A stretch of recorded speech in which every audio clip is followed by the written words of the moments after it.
tiene como consigna permitir la opsonización y la lisis de los gérmenes a través de estos fragmentos de las proteínas del sistema de complemento.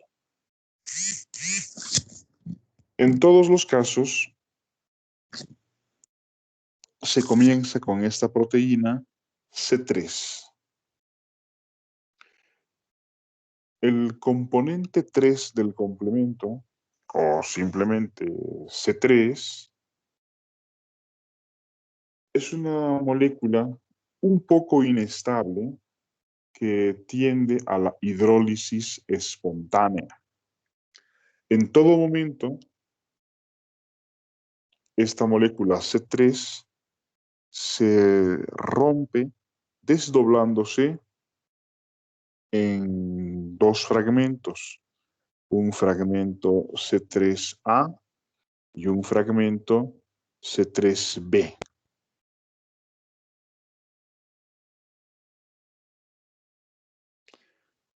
El fragmento C3A es un fragmento pequeño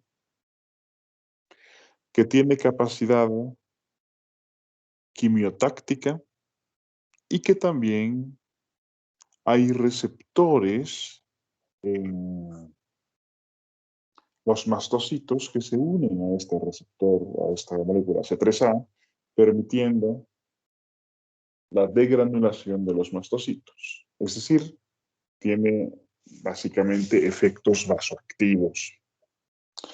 Y por otro lado tenemos la molécula de C3B.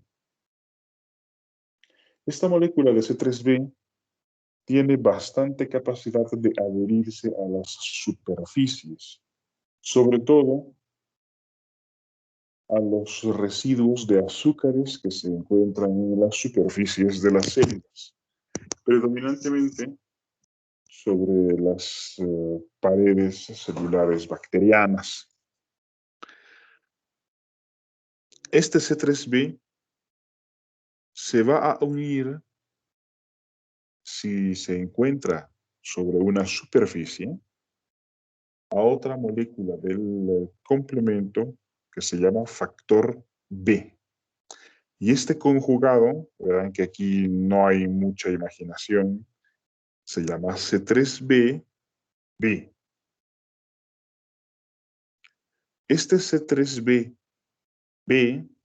es susceptible a una transformación enzimática por parte del factor D del complemento, ¿no? El factor D del complemento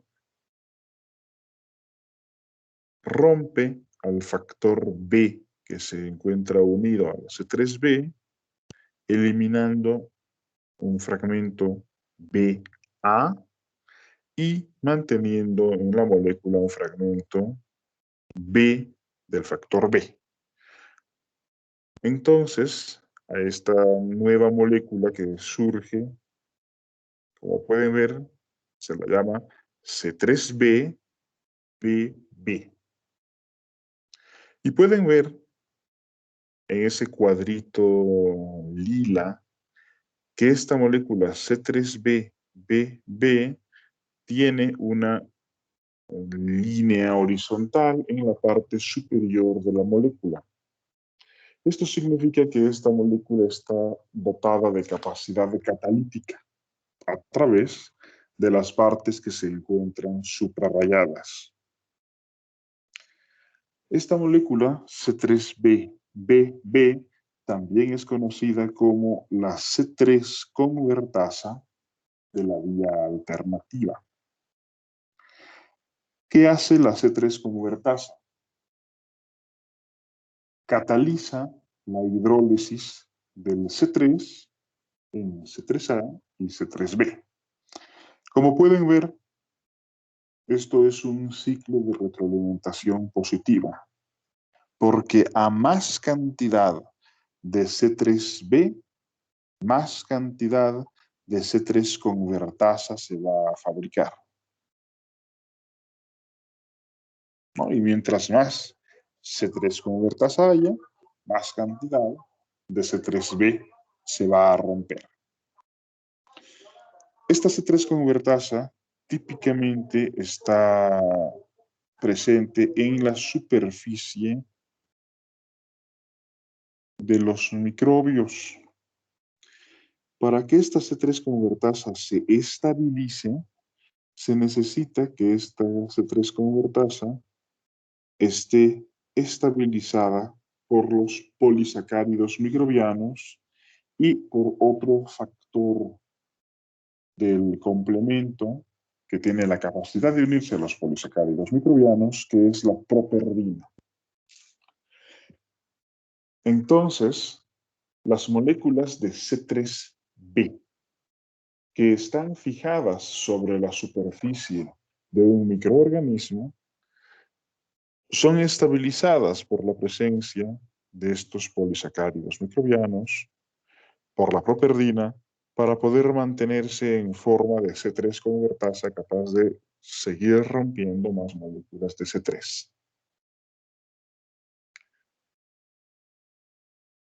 No, esta es la primera parte.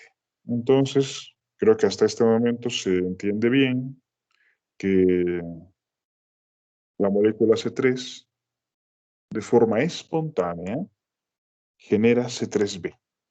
Este C3b, si tiene para unirse la superficie de un microorganismo, esto va a permitir la unión con el factor B, la catálisis por el factor D y finalmente con esto la formación de una C3 convertasa estable en la superficie del microorganismo que va a permitir la ruptura de mayores cantidades de moléculas de C3. Pero también puede ocurrir que no pase nada de esto, que esas moléculas de C3b que se van generando no tengan superficie alguna a la cual unirse. Si no hay una superficie a la cual se puedan unir estas moléculas de C3b, otro factor del complemento que se encuentra en el plasma, el factor I, va a degradar este factor C3b a factor C3b inhibido. Un factor C3b desactivado. A su vez, si este factor C3b se une sobre superficies celulares, ¿no?, del propio individuo, allí estos fragmentos van a ser secuestrados por la actividad de otra molécula del complemento, el factor H. A su vez, este factor C3b inhibido va a ser degradado por las proteasas séricas a otros fragmentos, como pueden ver, el C3C o el C3DG.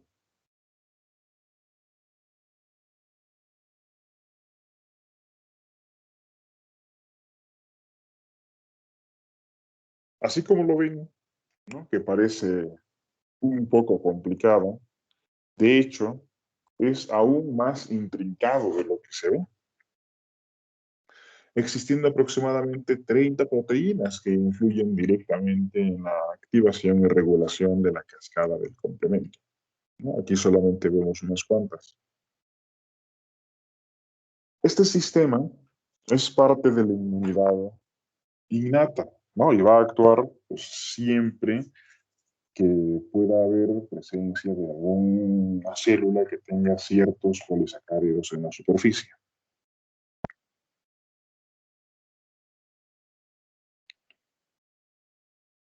¿Qué ocurre a continuación? Hemos tenido, hasta donde lo hemos dejado en la anterior diapositiva, la formación de esta molécula en la superficie de la célula, que era la C3 convertasa, ¿no?, la molécula de C3b, Pb. Esta molécula de C3b, Pb, tiene la capacidad de unirse en la superficie de la célula a otro factor del complemento, que es el factor C5, ¿no? Componente 5 del complemento. Esta molécula C5, en presencia de esta C3 convertasa, va a sufrir un proceso de lisis donde se va a romper la molécula de C5 y vamos a tener un fragmento C5A, el cual también es quimiotáctico, el cual también tiene un receptor en el mastocito para permitir la degranulación, la liberación de factores activos, y un fragmento C5b que va a permanecer unido a la superficie celular junto con la C3 convertasa.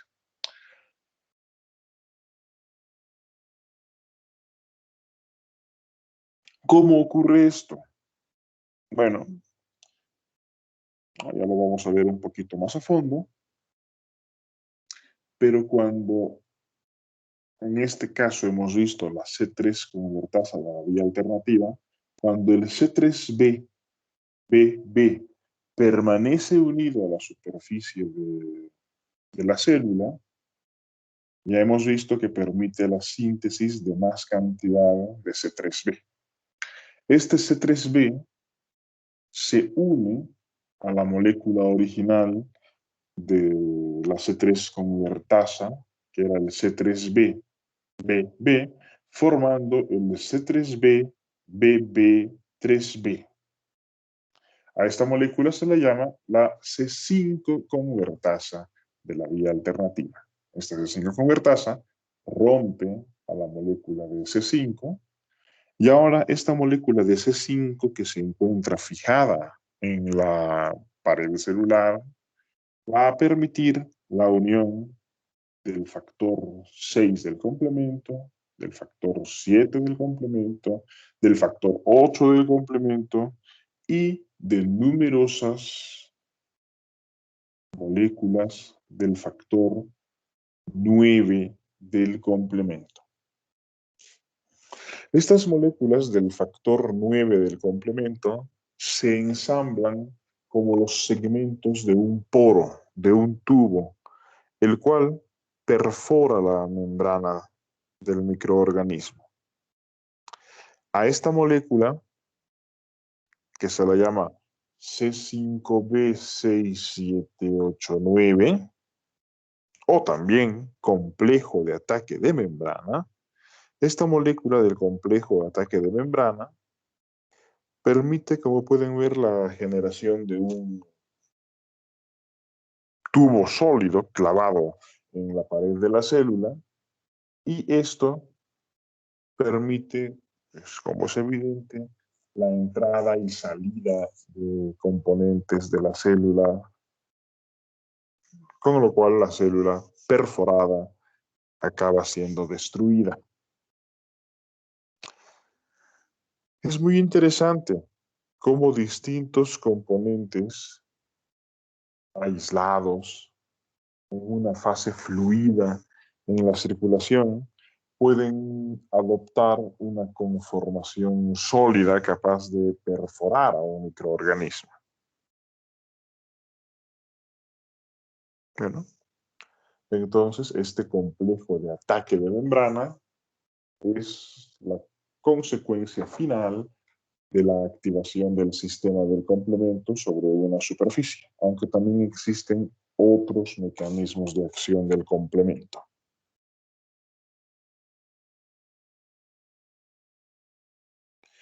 Ahora aquí les muestra un mastocito,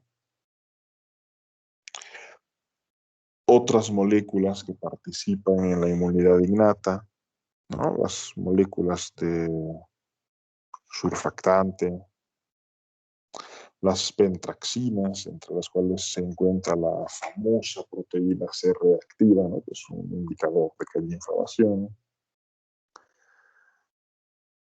La lectina de unión a la manosa. Esta forma parte de otra vía del complemento que se llama vía de la lectina. Las ficolinas.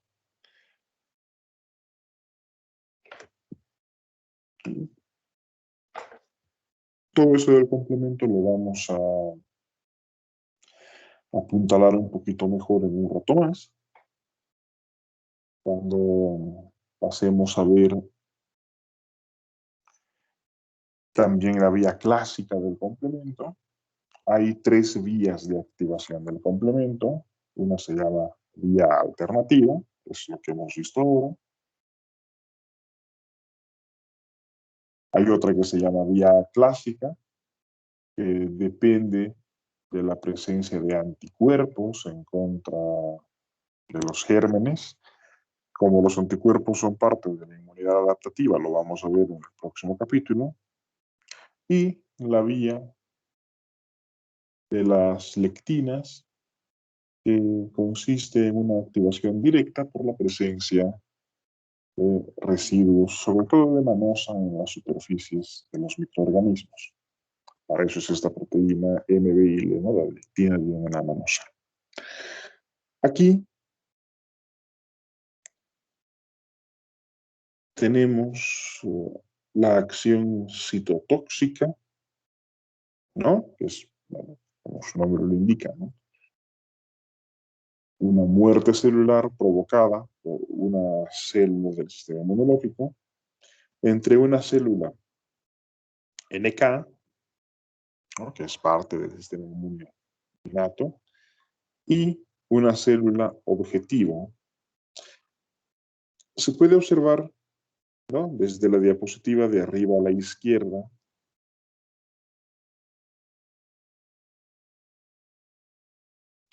donde esta célula NK está separada de la célula objetivo, que pasan los minutos y las células se unen, ¿no? Se aplastan una junto a la otra.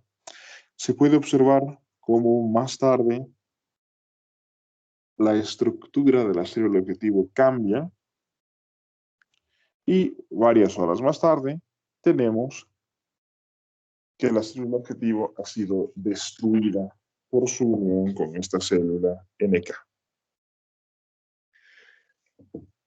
¿Qué hace esta célula NK? Esta célula NK, ¿no? Una célula asesina natural, tiene la capacidad de destruir a la célula objetivo. Pueden observar que la célula objetivo es una célula del propio organismo, ¿no? No es la célula NK capaz de destruir bacterias o parásitos, sino destruye a células propias. Y lo puede hacer a través de un sistema que se llama sistema de receptor de muerte, es decir, ofreciéndole una molécula que se llama Fas ligando a la célula, la cual tiene otra molécula llamada Fas receptor. Entonces, esto va a desencadenar la apoptosis. O bien, mediante la formación de unos poros, de unas perforaciones, similares a lo que habíamos visto hace un momento atrás con el complejo de ataque de membrana, y a través de estas perforaciones introduciendo una molécula llamada granzima B, la cual también va a activar la apoptosis de la célula. Entonces, la célula NK tiene la capacidad de activar la apoptosis de las células. Y básicamente, esto va a permitir la eliminación de células tumorales o de células infectadas por virus.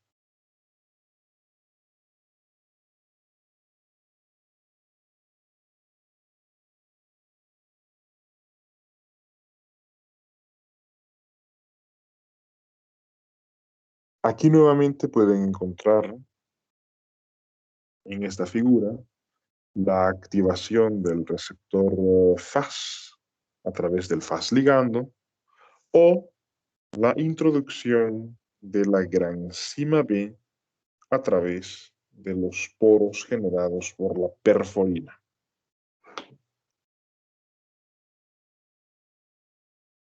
Bueno,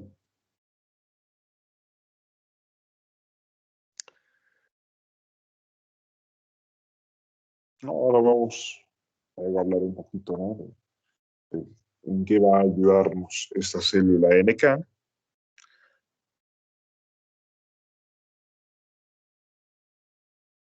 Aquí podemos ver un macrófago. Ya saben que el macrófago siempre se encuentra en los tejidos. Es una de las primeras células que se va a encontrar con cualquier invasión que pueda haber.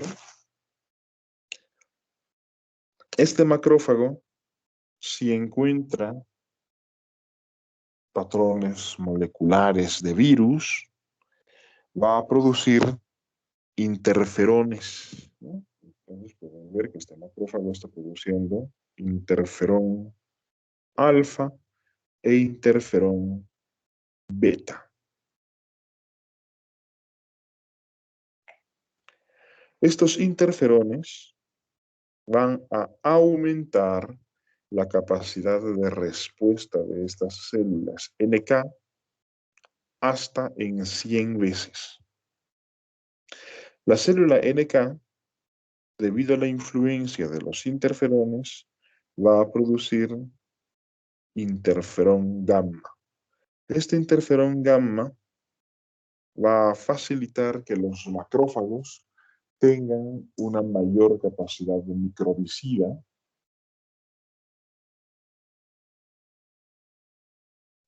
y a su vez los macrófagos van a producir en respuesta una interleuquina 12 y como veremos a continuación, esta interleuquina 12 permite la polarización de los linfocitos T helper para que se especialicen como linfocitos T helper tipo 1 que participan en las reacciones de inmunidad celular. No les voy a complicar por ahora tanto la vida, ¿no? Pero mientras más profundicemos en los temas, pues bueno, más nuevos conceptos tendrán, ¿no? Cada vez más moléculas, más mecanismos. También este interferón gamma ayuda a los otros linfocitos NK y a otras células a mejorar su capacidad citotóxica y también aumenta la capacidad de presentación de antígeno por parte de la célula dendrítica a los linfocitos T.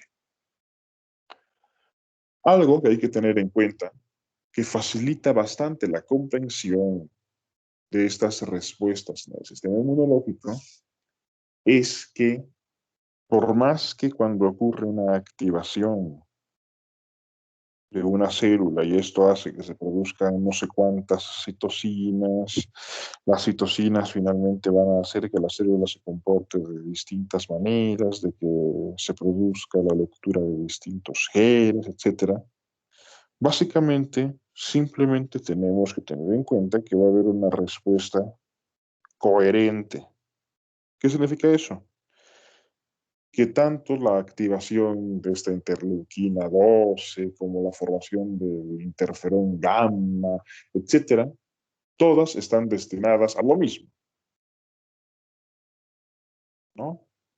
La suma de, la, ¿no? de todos estos factores, ¿no? De todas estas citocinas, de todas las cosas que pasan, finalmente nos va a llevar a un mismo objetivo común, ¿no? Esto es que sea coherente, ¿no? Todas hacen lo mismo, ¿no? No hay uno que haga justo lo contrario de todos los demás. Y en este caso, toda esta respuesta va a facilitar la capacidad del organismo para eliminar células que puedan estar afectadas por infección por virus o que se encuentren con transformación tumoral.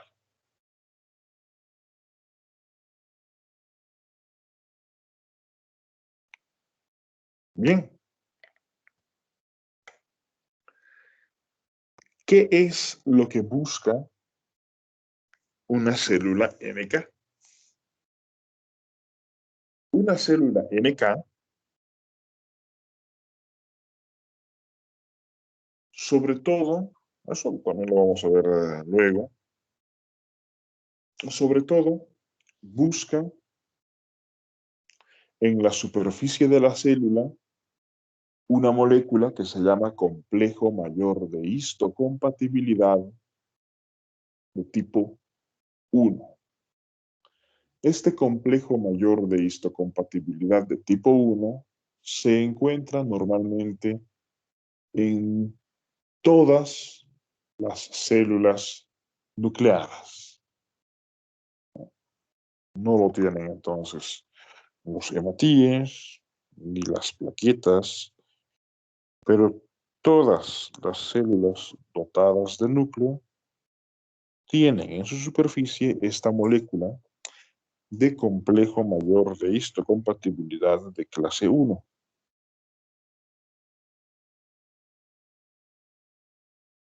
Cuando una célula está secuestrada por un virus, dedicándose a la producción de células, ¿no?, de nuevas partículas virales, por distintos mecanismos, esto suele ocasionar que la célula deje de presentar esta molécula de clase 1 en su superficie. O sea, la célula declara que se encuentra secuestrada mediante la no presentación de su documento de identidad, por decirlo de alguna manera.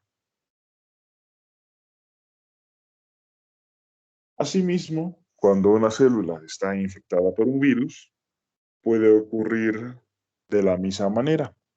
Debido a la infección viral o debido a la presencia de un tumor, la célula se está dedicando a la formación de otras sustancias, ¿no? Entonces, tanto los virus como los tumores hacen que la célula deje de presentar, en muchos casos, esta molécula en la superficie. La célula NK se encarga de revisar que todas las células al menos cumplan ese requisito. Si una célula no presenta su documento de identidad, esta molécula de histocompatibilidad de clase 1, entonces esa célula tiene algo mal ya de antemano. Y esta célula NK, si encuentra algo así, va a destruir a la célula. Otra cosa que va a detectar la célula NK es si en la superficie de la célula hay anticuerpos que estén adheridos a la superficie.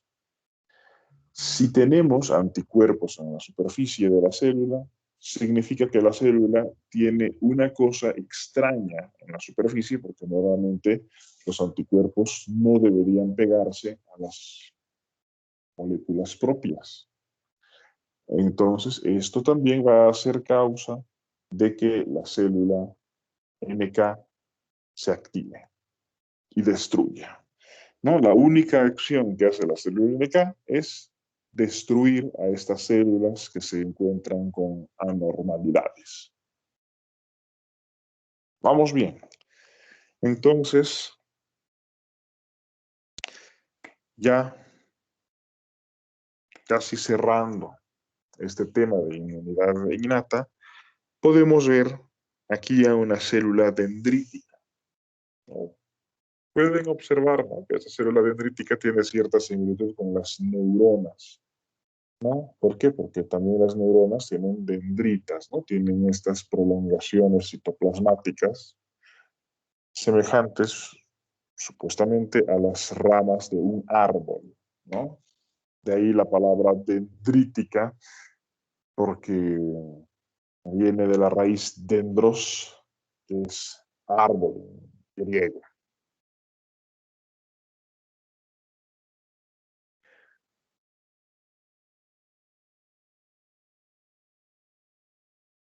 Estas células dendríticas son fundamentalmente células presentadoras de antígeno profesionales. Como vamos a ver, existe fundamentalmente, hay más cosas que esto, pero básicamente tenemos unas moléculas que se llaman complejo mayor de histocompatibilidad de tipo 1, es de lo que hemos hablado hace un momento, con lo de las células NK. Todas las células nucleadas contienen esta molécula de clase 1, ¿no? No es especial de las células inmunológicas, sino común a todas las células. O sea, un humilde fibroblasto, una sencilla célula epitelial, tiene también su molécula de clase 1. Y si esta célula presenta a través de su molécula de clase 1 la presencia de una proteína viral, pues esta célula casi seguramente acabe siendo destruida, debido a que la molécula de clase 1 va a permitir la activación de los linfocitos T citotóxicos. Es decir, la ausencia de la molécula de clase 1 ocasiona la destrucción a través de las células NK, pero si está presente, las células NK no van a hacer nada. Y ahí va a ser turno, en caso de que le esté presentándose una molécula extraña, va a ser turno de las células CD8 o linfocitos T citotóxicos. No, eso lo vamos a volver a repasar más adelante. En cambio, existen células presentadoras de antígeno profesionales. Estas células presentadoras de antígeno profesionales contienen otro receptor del complejo mayor de histocompatibilidad adicional, que se llama complejo mayor de histocompatibilidad tipo 2. ¿No? Esta molécula de clase 2 solamente está presente en las superficies de las células presentadoras de antígeno profesionales, las cuales básicamente son las células dendríticas, los macrófagos y los linfocitos B.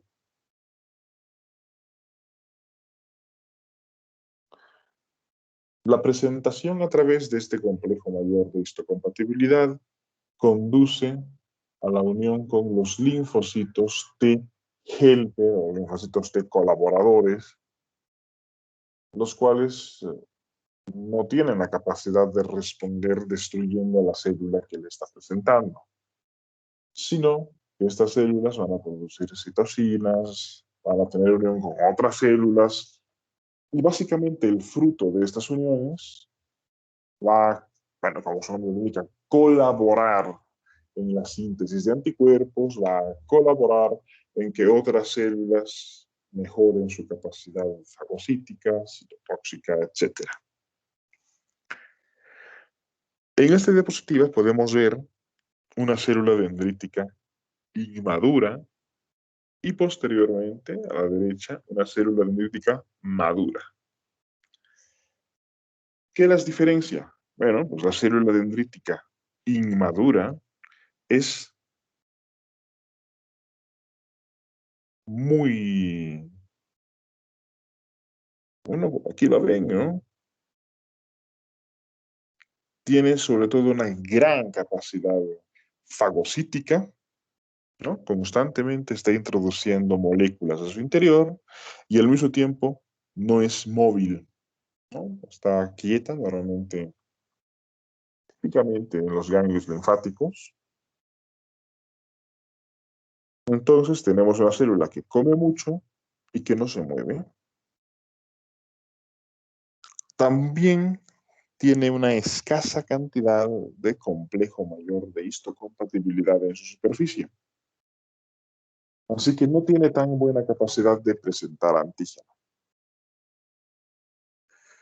Y fundamentalmente, una molécula conocida como P7, son un par de moléculas, ¿no? Las moléculas B7.1 y B7.2, están en escasa cantidad en la superficie de esta célula dendrítica inmadura. Pero ciertas circunstancias, como la presencia de patrones moleculares de patógenos o interleuquinas propias de un ambiente inflamatorio, van a hacer que esta célula cambie. Va a hacer que en lugar de ponerse a recolectar antígeno y estarse quieta, en vez de eso, deje de captar nuevos antígenos y más bien sea muy móvil y vaya presentando constantemente a las células estas moléculas que había anteriormente captado. Entonces, cuando esa célula madura, lo que vamos a tener es que aumenta su cantidad del complejo mayor de histocompatibilidad y se pone a presentar antígeno a todo lo que se le ponga enfrente. Y además, estas moléculas coestimuladoras B7.1 y B7.2 van a aumentar, ¿no? Ahora vamos a ver cuál es la función de esto. En esta última diapositiva del tema, podemos ver el eslabón de unión entre la célula dendrítica, que es parte del sistema inmune innato, y la célula T, que es parte del sistema inmune adaptativo. Como ya habíamos hablado, cuando el sistema inmune innato es utilizado y es en cualquier grado rebasado, esto va a permitir la activación del sistema inmune adaptativo, ya que tenemos el primer eslabón de esta activación. La célula dendrítica, en este caso madura, va a presentar a través de su molécula del complejo mayor de histocompatibilidad un péptido, ¿no? Un péptido, en este caso extraño, y esto se va a unir al receptor de célula T, ¿no? Esta molécula TCR, el receptor de célula T. A esta unión se la llama señal 1. Esta señal 1, así, sencillamente, es la presentación del péptido mediante la unión del complejo mayor de histocompatibilidad con el receptor de la célula T.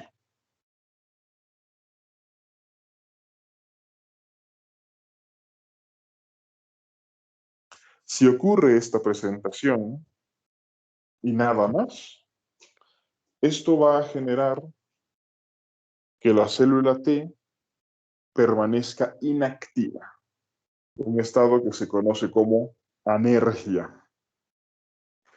Y esto permite la generación de algo que se llama tolerancia periférica. Es decir, constantemente todas nuestras células están presentando moléculas propias hacia la superficie, ¿no? Entonces, nuestras células T constantemente están leyendo esto, están teniendo contacto con estas células, y si alguna célula T de verdad iba a activarse por el contacto con una célula propia, debido a la ausencia de la molécula coestimuladora, que como hemos visto la molécula coestimuladora B7, se producía como respuesta a que la célula presentadora de antígeno había sido expuesta al PAMP o a la inflamación. Es decir, si yo tengo una molécula que es propia y es presentada en un contexto donde no existe inflamación alguna ni existe presencia de moléculas de gérmenes, Entonces se hace la presunción de que es una molécula propia y no debe haber una respuesta inmunológica en contra de ella. Pero si la célula dendrítica, en este caso, está produciendo la molécula coestimuladora, eso significa una de dos. O esta célula dendrítica se ha contactado directamente con moléculas microbianas, o esta célula dendrítica ha estado en un ambiente inflamatorio. En ambos casos, ya no se puede presumir que la molécula que esté siendo presentada sea propia, ¿no? Se va a hacer la presunción de que la célula está presentando una molécula ajena. Esta señal 2, esta unión del coestimulador B7 con la molécula CD28 del linfocito T, ahora va a hacer que el linfocito T se active. Como este linfocito T específicamente estaba reconociendo un péptido, al activarse este linfocito T, un posible destino es que este linfocito T se multiplique generando nuevos clones que reconocen exactamente esta misma molécula y que a su vez van a ser activados de esta misma manera. De esta manera es que la célula dendrítica ha permitido la activación del sistema inmune adaptativo. Con esto finaliza el capítulo 1 de inmunidad innata. ¿Tienen hasta el momento alguna duda sobre el contenido de este tema? Háganla ahora. Pregunten. Doctor, ¿Sí? para la célula dendrítica es la célula que va y les da los antígenos para que los reconozcan al patógeno en este caso. Pero ¿cómo obtenía la célula dendrítica esta información? Ella iba a recoger los anticuerpos, o perdón, el antígeno, o otras células lo entregaban. Bien. Esto lo vamos a ver más a fondo unos capítulos más adelante, pero básicamente la célula dendrítica está presente dentro del ganglio linfático y una de dos, o la célula dendrítica estaba presente en el tejido, ahí encontró los antígenos y migró hacia el ganglio linfático. Esto es, por ejemplo, el caso de las células de Langerhans en la piel, ¿no? Son células dendríticas dentro de la piel. En el momento en el que ha habido la exposición al antígeno, esta célula dendrítica se va a desprender de la piel y va a viajar a través de la linfa hacia el ganglio linfático, o bien puede ocurrir que los antígenos viajen directamente a través del drenaje linfático y las células que estaban esperando dentro del ganglio linfático vayan fagocitando los residuos de antígeno que les llega a través de la linfa.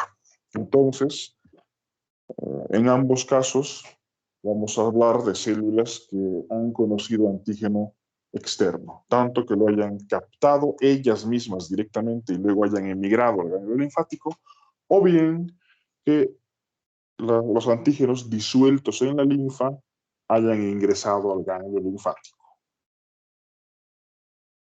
¿Esto resuelve la pregunta? Sí, Doc, muchas gracias. Ahora, ¿por qué? ¿Más dudas? Antes de que pasemos al capítulo siguiente. Doctor, buenos días. ¿Qué Mi tal? duda era, ¿para qué servía lo que sería el B7 de tipo 1 y 2 que mencionó? Creo que no lo escuché, por favor. Gracias. Las moléculas coestimuladoras B7, también conocidas como moléculas CD80 y CD86, todo esto de la nomenclatura les va a dar un poquito de dolores de cabeza más adelante, pero ya tengo que acostumbrarlos. Son moléculas coestimuladoras. ¿Qué hacen? Como les había explicado, cualquier célula inocente, ¿no? Un hermoso fibroblasto ahí en el tejido, una guapísima célula endotelial, pues están ahí y estas células presentan moléculas en su superficie. Sin embargo, nadie viene y las mata, porque estas moléculas que presentan en la superficie son moléculas propias. Como es una molécula propia, esto no tiene la capacidad de activar la generación de estas moléculas coestimuladoras. Entonces, el receptor de la célula T se va a unir al complejo mayor de histocompatibilidad y al péptido que esté siendo presentado por este en la célula. Y si esa célula T de verdad se encaja, ¿no? Se empalma a este lindo fibroblasto, lo que va a ocurrir es que esta célula T va a ser inactivada, porque las células no deben activarse si no es en caso necesario. Es decir, piensen que el sistema inmunológico es un ejército que tiene una jerarquía vertical absoluta y las células no pueden atacar si es que no tienen una orden superior. Que la célula sea capaz de poder unirse a una molécula del complejo mayor de histocompatibilidad y a un péptido es el equivalente a que la célula pueda ver, ¿no? Entonces, la célula te está viendo, ¿no? Como un soldado que te está mirando a los ojos con su fusil en la mano. Y no pasa nada. La señal coestimuladora, ¿no? En este caso, has preguntado por las moléculas B7-1 y B7-2, son producidas cuando hay inflamación o cuando la propia célula ha tenido contacto con estos patrones moleculares de los patógenos. Entonces, en este caso, ocurre, uno, la señal de que te ha visto, y la señal dos es que estás ahora en guerra o mismamente te ha encontrado que eres el enemigo. En cualquiera de ambos casos te va a disparar. Así pues, las células T, en este caso, están armadas, pero toleran a su misma gente, ¿no? Ven a los policías que van caminando por la calle, están armados, pero no van disparando a la gente. ¿Por qué? Porque la gente no tiene razón para ser disparada, ¿no? No está presentando una señal de amenaza, no hay una inflamación ni una orden directa para poder destruir a los ciudadanos. Pero en este caso, si existe la molécula B2, B7.1, B7.2, esto significa que esta célula, que es, digamos, por así decirlo, su comandante, le está diciendo a esta célula, oye, esto que te estoy mostrando es del enemigo, ¿no? Entonces es bien. Cuando veas a alguien de chompa azul y gorra roja, le disparas, ¿no? Se ha hecho es la confirmación de que lo que sea que estoy presentándote es para atacar aquello.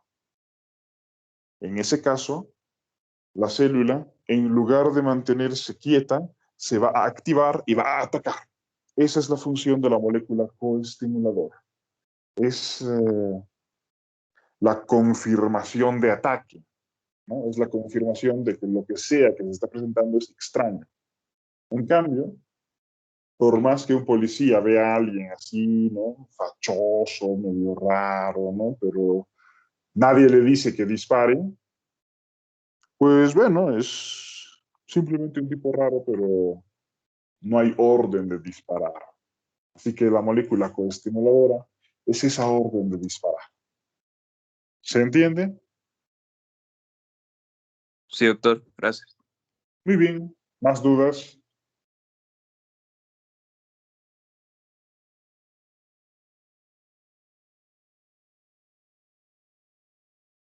Nada. ¿Lo tienen todo muy, muy, muy claro? Muy bien. Así que mientras se lo piensan, voy a comenzar a colocar la siguiente presentación.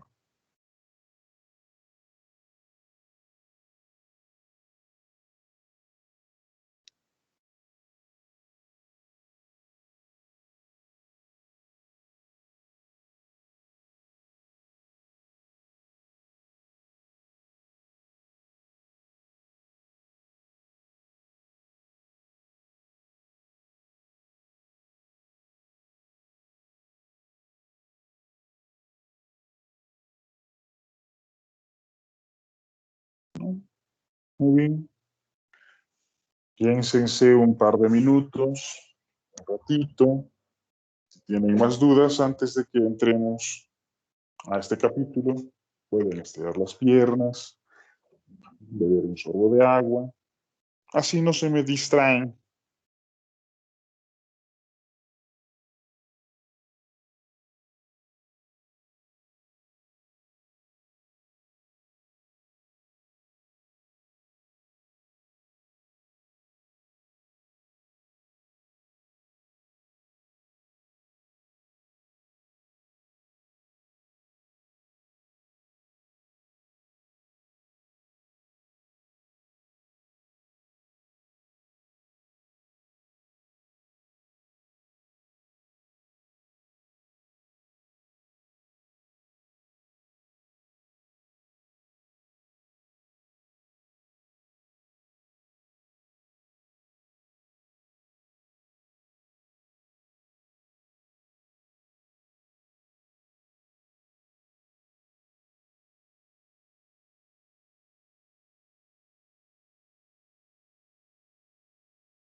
Bueno, veo que no tienen ninguna duda más, así que ahora entramos ya a este nuevo capítulo, la introducción a la inmunidad adaptativa. Aquí podemos ver una célula fagocítica, ¿no? Tiene bastante aspecto de macrófago, unida a un microbio. Y podemos ver que esta unión al microbio está dada por dos cosas. Por un lado, el microbio tiene pegado encima complemento, ¿no? Ya habíamos hablado del complemento, ya habíamos hablado de que el complemento permite la opsonización, ¿no? La opsonización viene del verbo griego opsonin, ¿no? Que es simplemente prepararse para comer, ¿no? Son estos gestos de acomodar el asiento, de colocarse la servilleta, los cubiertos, ¿no? Eso es prepararse para comer. Si el microbio tiene moléculas de complemento pegadas encima, el fagocito tiene receptores de complemento que permiten detectar este acontecimiento y fagocitar al bicho. Pero también el fagocito tiene receptores para moléculas de anticuerpos.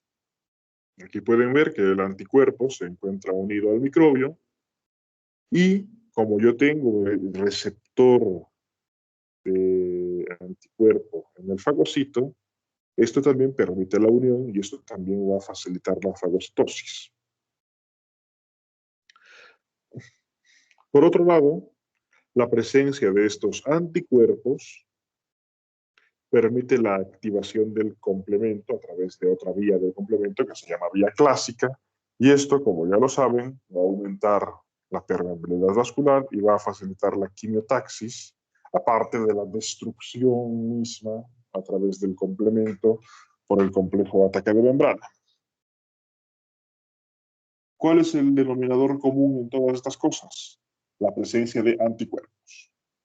Y los anticuerpos son producidos por los linfocitos B.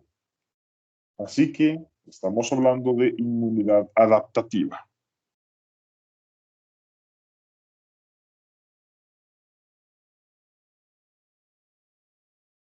En la mitad izquierda de esta diapositiva podemos ver el complejo C1. El complejo C1, ¿no?, que es el factor 1 del complemento, es un heterodecámero, ¿no? Es el conjunto de 10 moléculas distintas en una, de las cuales 6 son C1Q, 2 C1R y 2 C1S. Así que a este complejo C1 también se lo llama C1QRS. Muy bien. Según la gente que tiene mucha imaginación, este complejo C1 es similar a un ramo de tulipanes,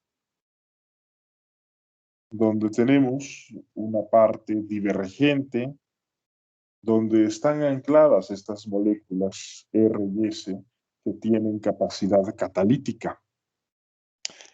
En condiciones normales, estas zonas con capacidad catalítica se encuentran cubiertas por las partes estas del C1Q. Pero si el C1Q se encuentra pegado a una superficie, estos tulipanes se aplanan exponiendo la parte catalítica de estas moléculas R y S, permitiendo que ejerzan su función. Entonces, en este caso, en la mitad derecha podemos ver un microbio y este microbio tiene pegado anticuerpo. Y esta molécula C1 se une al anticuerpo. Obviamente aquí están viendo una esquematización desproporcionada porque las moléculas anticuerpos son invisibles en proporción al tamaño de un microbio. Entonces, lo que está pasando aquí es que el microbio está bañado ahora de moléculas de anticuerpo y como el anticuerpo es muchísimo más pequeñito que el microbio, el anticuerpo pegado al microbio es una molécula inmóvil, ¿no? El anticuerpo está anclado a la superficie del microbio. Como consecuencia, ahora que se unen estas moléculas de C1, el C1 se agarra de una molécula de anticuerpo y también se agarra de otra molécula de anticuerpo que está al otro lado. Algo así como al desperezarse, al estirar los brazos. Ay, por la mañana estiran los brazos. Pasan de una configuración, ¿no?, de estar con los brazos pegados al cuerpo a estar con los brazos estirados. Al estirarse los brazos, al estirarse el C1Q, deja estas cabezas de C1R y C1S expuestas.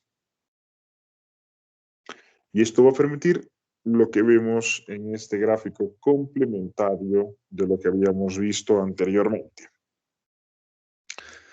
Anteriormente, en la parte derecha podemos ver una parte sombreada de más oscuro, donde veíamos a la molécula C3 que se desdoblaba en C3A y C3B, ¿no? Se unía el factor B, ¿no? Todo esto que ya habíamos visto unos minutos atrás.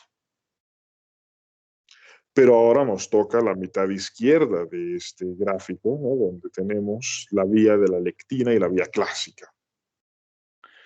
En la vía clásica tenemos esta molécula, el C1QRS o complejo C1, el cual se une a los complejos anticuerpo microbio.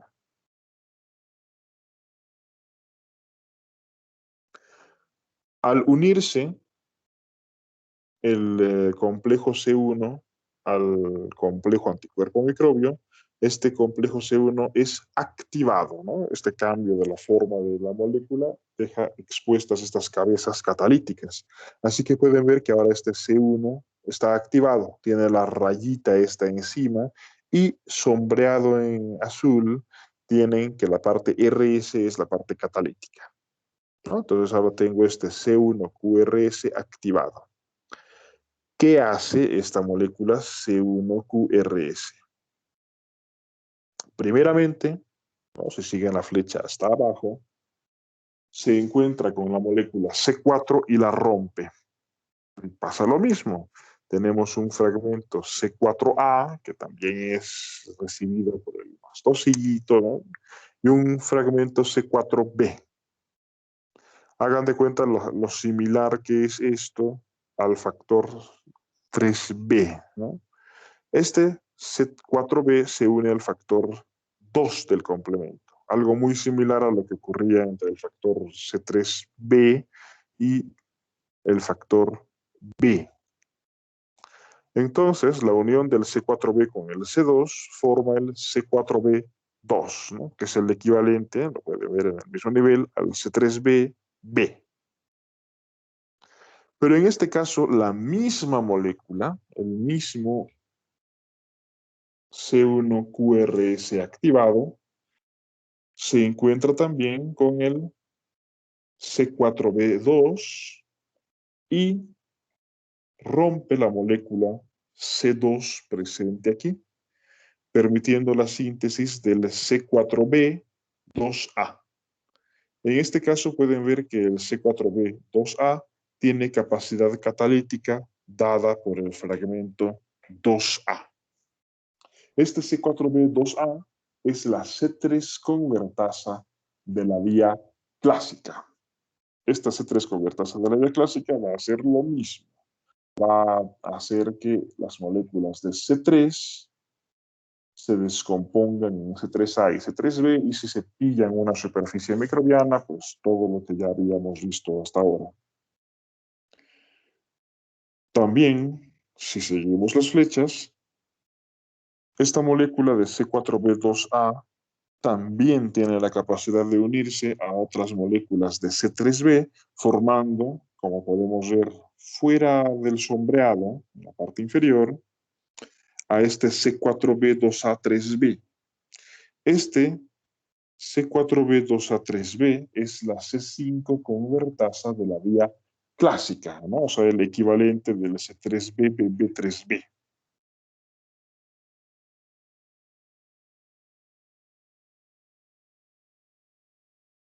Estaría bien, ¿no? Un examen oral donde tengan que aprenderse de memoria la composición de estas moléculas, ¿no?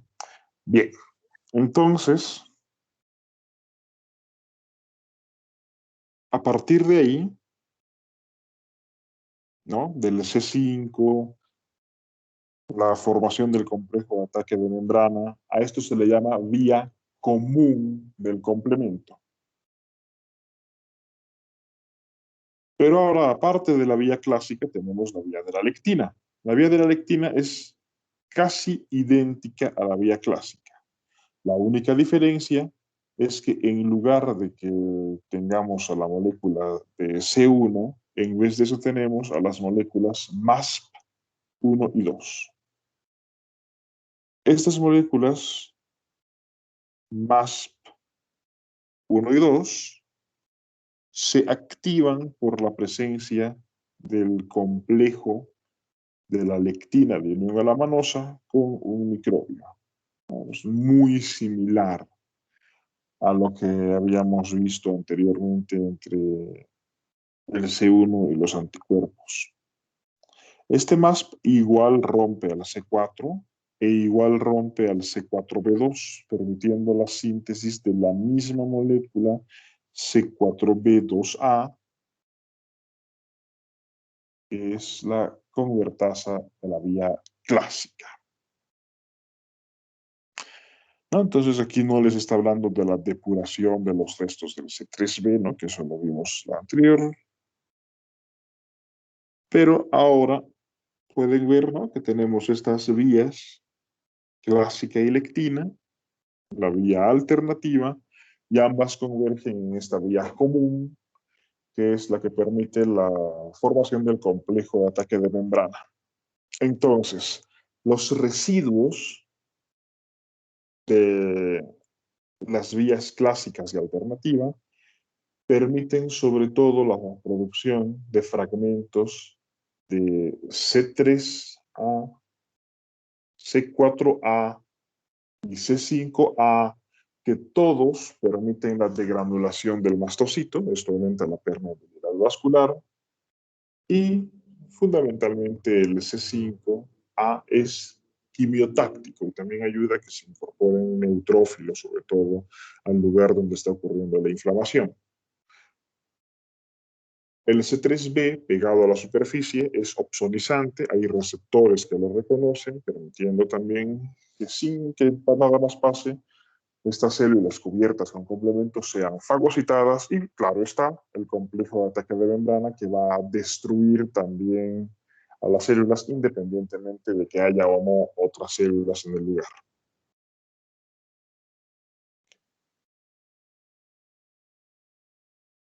Entiendo que es difícil entender esto a la primera, así que probablemente tengan dudas.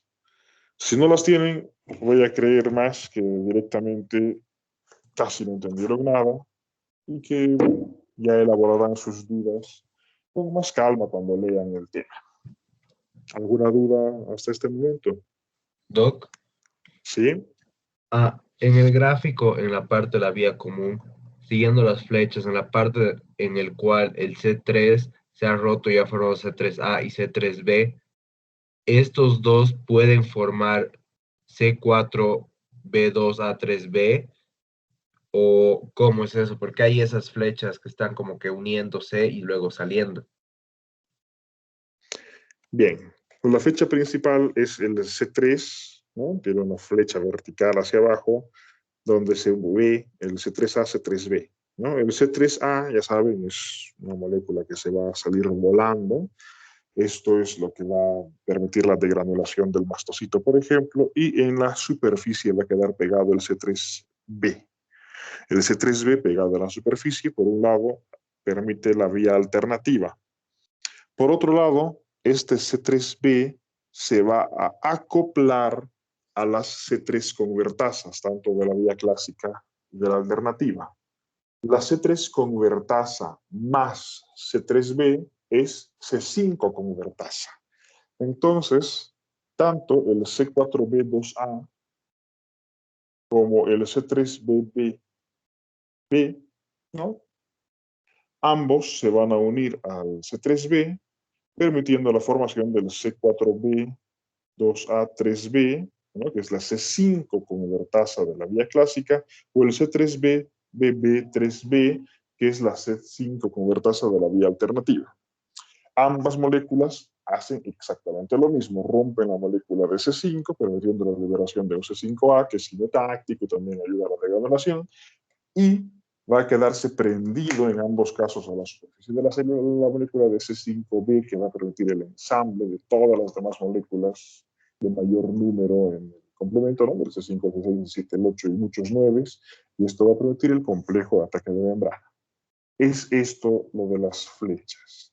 Las C3 convertasas, tanto de la vía clásica como de la vía alternativa, se unen al C3b prendido a la superficie de las células para formar la C5 convertasa y así activar la vía común del complemento. O sea, ayuda a formar el C4B2 y para El que luego C, forme el C5, o que es rompa el C5. sí, el C4B2A se une al C3B y esta unión es la C5 convertasa de la vía clásica, que se llama C4B, 2A, 3B. Ahí, Doc, ahora sí, gracias. Muy bien.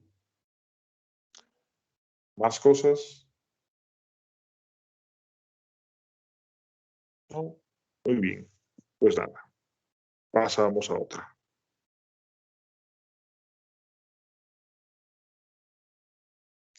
Aquí podemos ver una bacteria, una Escherichia coli, que pueden ver, ¿no? Que tiene como cráteres. Así que esta célula ha sido acribillada por los complejos de ataque de membrana. Notarán, ¿no?, que tener tantas perforaciones en la pared celular ha roto completamente el balance osmótico de la célula y esto es incompatible con la vida. Pero vimos justamente que la fragmentación, sobre todo de C3 y C5, genera estos trocitos que ayudan en distintas cosas, como por ejemplo la opsonización, ¿no?, del C3B, y uno de los productos de la degradación del C3B, el C3D, se unen a la superficie de los microbios, opsonizándolos. El C5A es quimiotáctico. El C3A y el C5A, también el C4A, permiten la degranulación de los mastocitos. El fragmento C3D tiene un receptor en el linfocito B que permite la síntesis de anticuerpos. Y las moléculas de C3B, que tienen esta capacidad de pegarse a las superficies celulares, permiten que los glóbulos rojos puedan limpiar la presencia de complejos inmunes. Todo esto aparte de que los fragmentos C5b y las moléculas del 6 al 9, aparte de este, permiten la formación del complejo de ataque de membrana. Entonces, estas son las cosas, los acontecimientos dados por la activación del complemento.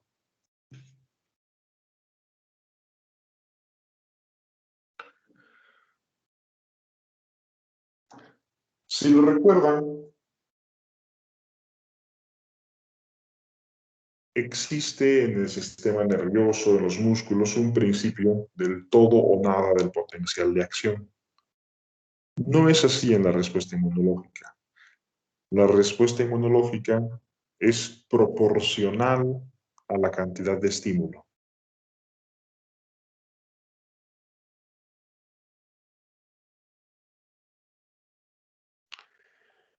Pero hay un punto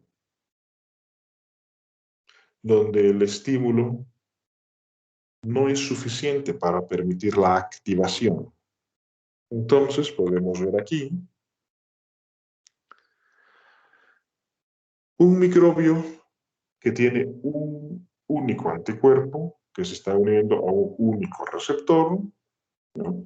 Esto no es suficiente en este caso como para que haya la activación de esta célula fagocítica, ¿no? No es, por así decirlo, una ofensa tan grande como para ir y tragarse al bicho.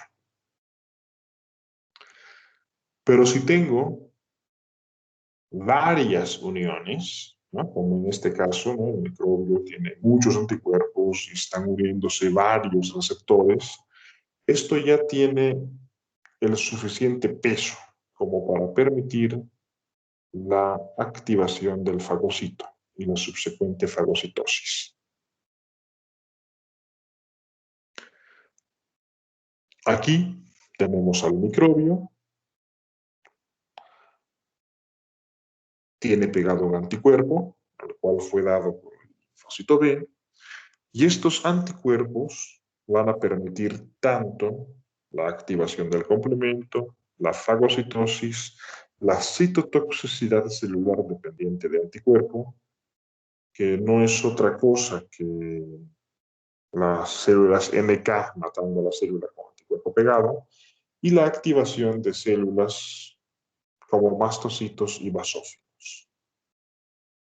Es decir, los anticuerpos, que son parte de la inmunidad adaptativa, ejercen sus funciones permitiendo la activación de estos componentes de la inmunidad innata.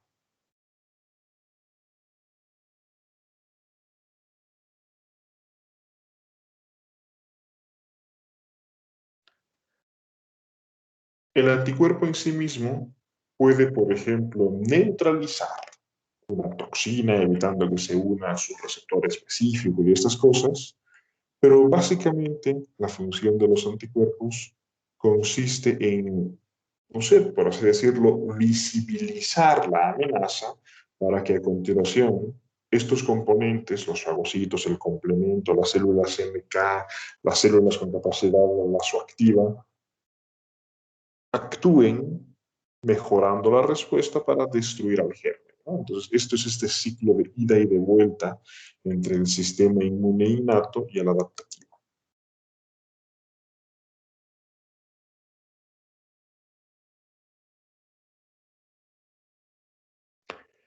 Aquí vemos las células que están involucradas en la respuesta inmune adquirida. Básicamente son linfocitos T y linfocitos B. Ya está, ¿no? Entonces, si alguien les pregunta, ¿no? Si se preguntan cuáles son las células que participan en la inmunidad adaptativa, es sencillo. Son las células T y las células B. Y claro, todo era muy bonito para ustedes cuando pensaban, son células T y células B. Pero aquí pueden ver que las células T pueden ser de distintas clases, ¿no? Están viendo que hay unas células T gamma delta, hay unas células T alfa beta, las cuales pueden ser helper, pueden ser reguladoras o pueden ser citotóxicas, y también que existen unas células B, pero que pueden ser células B1, de hecho incluso hay células B1A y B1B, o pueden ser células B2, que son las que producen los anticuerpos convencionales. Y bueno, se va a ir complicando todavía más. Hay células TH1, TH2, TH10. Entonces, de verdad, ¿no? Esta genealogía de los linfocitos es larga. De hecho, hay un capítulo llamado Ontogenia que está específicamente dedicado a comprender cómo es esta escala, ¿no? Cómo es esta genealogía de las células, porque fundamentalmente nos interesan las funciones de las células que están ya desglosadas en la parte más baja de la genealogía.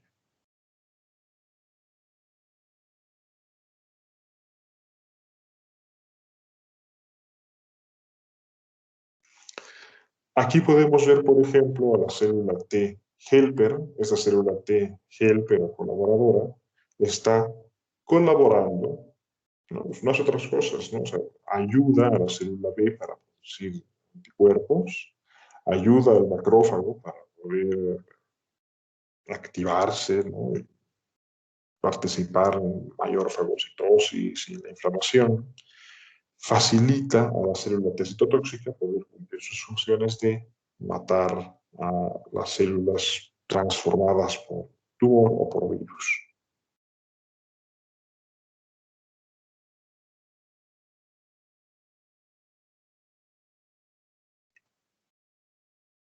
Aquí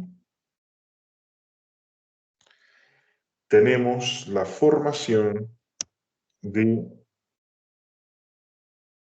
los clones, ¿no? De estas células T y B. Nos vamos a quedar hoy en esta diapositiva para que lean, ¿no? Reflexionen un poco, porque básicamente toda la profundidad de las cosas que vamos a ir avanzando en los próximos capítulos se va a basar bastante en la correcta comprensión de todo lo que está alrededor de esta diapositiva, ¿no? De cómo existe esta primera fase, que es la activación selectiva de los linfocitos, luego la proliferación o expansión clonal y posteriormente la diferenciación. Si se comprende bien esto, si se medita sobre esto, realmente muchas de las cosas que vamos a ir hablando en los próximos capítulos van a simplificarse bastante. Así que para no saturarlos mucho, no quedan muchos minutos de clase, mejor dejarlo aquí, ¿no? Para no quedarnos incompletos en la explicación de esta diapositiva. ¿Hasta el momento alguna duda?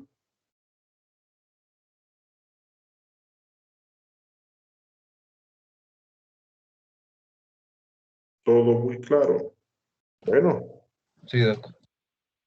muy bien. Entonces, espero que ya se hayan anotado todos en la lista, manifestando que están presentes. Que tengan un excelente fin de semana, una buena semana. Vayan estudiando al ritmo en que estamos avanzando los temas. Eso va a reforzar bastante su memoria. Y hablamos la próxima semana. Cuídense y hasta luego. Gracias, doctor, igualmente. Hasta luego. Doctor, gracias, doctora. Hasta luego. Chao. Hasta luego, doctor. Cuídense. Hasta luego, gracias. Hasta luego. Hasta luego. Hasta luego. Gracias. Chao.